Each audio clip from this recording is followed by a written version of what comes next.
કેમ છો રૂડા દાદા? તમારો દીકરો મને જ મત દેજો આ વખતે હો. દે આપણી પત્રિકા દે ભાઈ, ભૂલતા નહીં મત દેવાનું હો.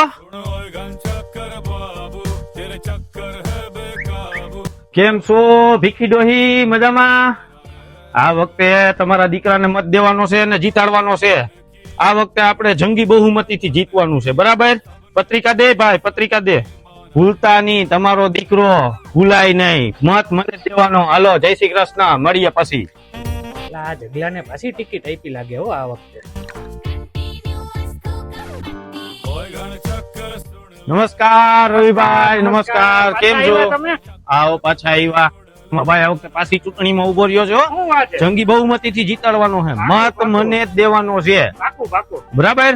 ભૂલ નો થાવી જોઈએ. સાંજે ગુંદી ગાંઠિયા લાડવાનો પ્રોગ્રામ છે, ખાવા આવવાનું છે આખા ફેમિલી ને. હા, દિયો ભાઈ, એને પત્રિકા દિયો રવિભાઈ ને. તમે દિયો જીગાભાઈ, પત્રિકા દિયો. હવે જગાભાઈ, તમે ગયા વર્ષે હે ને ભૂગર્ભ ગટર નું કામ નું વચન આપ્યું હતું તમે. બરાબર. તો એક કામ કરો ને, બોલો રવિભાઈ, બોલો. તો અત્યારે હે ને એ ગટર રહી ને એ ઉભરાય ને નદી થઈ ગઈ છે. તો હા, એક કામ કરો ને, તો તમે આવ્યા હોવ ને તો નાતા જ જાવ. હાલો એમ હાલો. એ ભાઈ, ભાગો. ભાગો.